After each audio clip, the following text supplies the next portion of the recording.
Hello guys, how are you? Hope all of you are fine. So guys, आज का जो video है उसका टॉपिक आपने देखा होगा, ज़्यादा सोचो मत बट काम करो। राइट? ज़्यादा सोचना नहीं है बट इम्प्लीमेंट करना है, काम करना है। काम करने से ही आपका एग्ज़ाम क्लियर होगा। सोचने से एग्ज़ाम कभी क्लियर नहीं होते। सोचने से कन्फ्यूजन्स बढ़ती है दिमाग में और एग्ज़ाम्स क्लियर होने की बजाय हम उनसे दूर होते जाते हैं। इसलिए टॉपिक का नाम है ज़्यादा सोचिए मत लेकिन काम कीजिए। ठीक है? So don't think too much but study. तो स्टार्ट करते हैं। आईएएस का एग्ज़ाम ऐसा एग्ज़ाम है जो कि बहुत मुश्किल माना जाता है।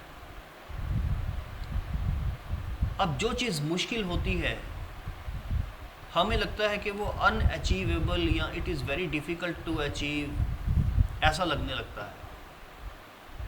अब उससे ये होता है कि हम उसको अचीव करने के लिए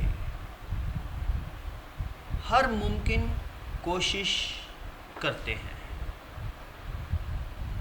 स्ट्रेटजीज़ बनाते हैं, लोगों से सलाह लेते हैं, फ्रेंड से सजेशंस लेते हैं, टीचर से एडवाइस लेते हैं, एक बुक पढ़ते हैं, फिर उससे अच्छी बुक ढूंढते हैं, फिर उससे अच्छी बुक ढूंढते हैं और फिर उससे अच्छी बुक ढूंढते हैं और ढूंढते ही रहते हैं, बस कर नहीं पाते कुछ। वो ये ऐसा तब होता है कि जब हम थिंकिंग प्रोसेस में घुस जाते हैं और उससे बाहर नहीं आ सकते और एक्चुअल पढ़ने को हम लगते नहीं, पढ़ते नहीं हैं बट सोचते ही जाते हैं। मुझे ये इंस्टीट्यूट चलाते हुए ये पता है कि 70 to 80% of the aspirants of civil services do this thing. जो 30% बच्चे हैं वो सोचते कम हैं और पढ़ते ज़्यादा हैं और वो पास हो जाते हैं। आप देख लीजिएगा जब रिज़ल्ट निकलता है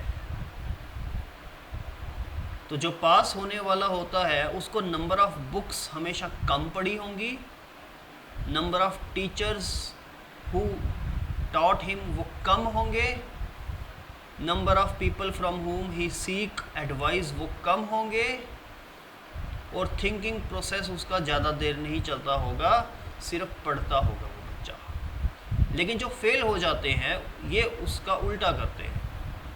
टीचर्स भी वो ज़्यादा सलाह लेते हैं टीचरों से भी और नंबर ऑफ़ टीचर्स से भी, फ्रेंड्स भी नंबर ऑफ़ ज़्यादा होते हैं और उनसे सलाह भी ज़्यादा होती है और जितने मुँह उतनी बातें हो जाती हैं। बुक्स की बात करें तो एक आईएएस टॉपर को अगर बुक्स का पूछा जाए और अगर एक आईएएस फेलियर को बुक्स का पूछा जाए तो फेलियर को बुक्स ज़्यादा पता होंगी टॉपर से, क्योंकि उसने बहुत सारी बुक्स पढ़ी है। टॉपर ने बहुत कम बुक्स पढ़ी होती है, लेकिन वो टॉपर है, वो फेलियर है। फेलियर्स जो होते हैं वो रिसर्च ज़्यादा करने लग जाते हैं इस एग्ज़ाम में कि एग्ज़ाम को पास कैसे करना चाहिए। अगर हम ये बोलते हैं बच्चे को कि पिछले 5 सालों के पेपर्स को देख लो कि ट्रेंड क्या है क्वेश्चंस का, तो वो उसके अंदर ऐसा घुसते हैं कि वो 4 महीने वो पेपर्स को ही स्टडी करते रहते हैं। अब हम तो बच्चे को ये बोलते हैं कि ट्रेंड देख लो, लेकिन वो ट्रेंड देखने के बजाय वो पूरा टाइम ही उसको दे देते हैं और पढ़ाई भूल जाते हैं। तो मैं यही कहूँगा इस वीडियो में कि करो, कर्म करो, इम्प्लीमेंट करो अपने डिसीजंस को, ना कि सिर्फ सोचो। सोचने से इंसान कमज़ोर हो जाता है। इंसान की सोच जो है वो उसको कंफ्यूज करती है और उसको कमज़ोर करती है, उसके इरादों को भी कमज़ोर करती है और उसकी सक्सेस की पॉसिबिलिटी को भी कम करती है। जबकि काम करना, पढ़ना कॉन्फिडेंस बढ़ाता है। जब आप हर दिन पढ़ते हो तो आपका कॉन्फिडेंस बढ़ता है। जब आप हर दिन नहीं पढ़ते हो तो आपका कॉन्फिडेंस कम होते जाता है, गिल्ट बढ़ते जाता है कि मैंने पढ़ा नहीं। तो साफ जाहिर है कि काम करने से बंदा जो है वो सक्सेसफुल होता है, ना कि सोचने से। इसलिए सोचो मत, पढ़ो और सक्सेसफुल बनो। यूपीएससी क्लियर करो, जो भी आप एग्ज़ाम देना चाहते हो उसको क्लियर करो, केएस क्लियर करो, कोई भी एग्ज़ाम देना चाहते हो उसको क्लियर करो। Thanks for watching, all the best for your exam, bye.